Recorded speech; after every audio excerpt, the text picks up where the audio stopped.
మూడోసారి అధికారంలోకి రావడం ఖాయం. నాగర్ కర్నూలు సభలో మోడీ వ్యాఖ్యలు.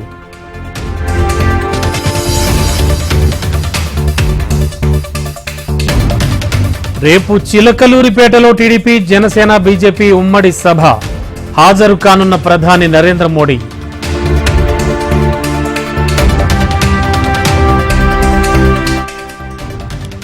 కాసేపట్లో పార్లమెంట్ ఎన్నికల షెడ్యూల్ విడుదల. లోక్సభ, పలు రాష్ట్రాల అసెంబ్లీ ఎన్నికల తేదీలు ప్రకటన.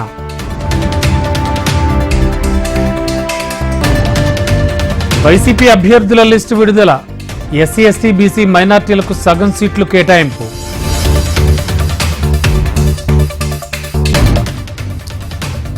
విశాఖకు తెలంగాణ సీఎం రేవంత్ రెడ్డి. సాయంత్రం స్టీల్ ప్లాంట్ టౌన్షిప్లో సభ.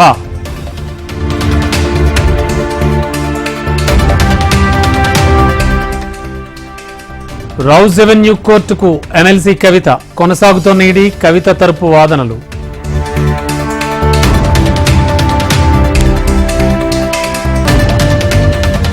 అక్రమ్ అరెస్టుపై న్యాయ పోరాటం చేస్తా. కోర్టులోకి వెళ్లే ముందు కవిత కీలక వ్యాఖ్యలు.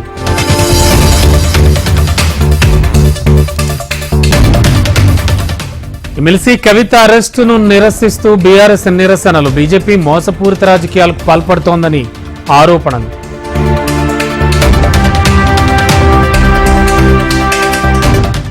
లిక్కర్ కేసుకు తెలంగాణకు సంబంధం ఏంటి? బీఆర్ఎస్ నేతలు ఇక్కడ ధర్నాలు చేసి ఇబ్బంది పెట్టొద్దన్న కోమటిరెడ్డి.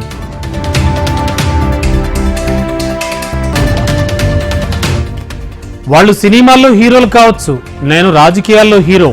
పవన్ కళ్యాణ్ పై ముద్రగడ పరోక్ష సెటైర్లు.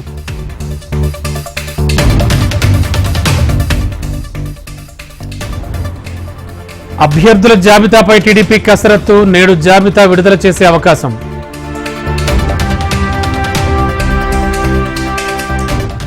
సీఏఏపై సుప్రీంకోర్టును ఆశ్రయించిన అసదుద్దీన్ ఓవైసీ. స్టే విధించాలని పిటిషన్ వేసిన హైదరాబాద్ ఎంపీ.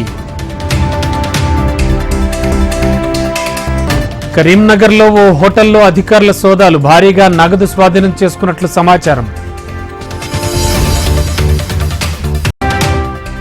ఢిల్లీ సీఎం కేజ్రీవాల్ కు ముందస్తు బెయిల్. బెయిల్ మంజూరు చేసిన రౌజ్ ఎవెన్యూ కోర్టు.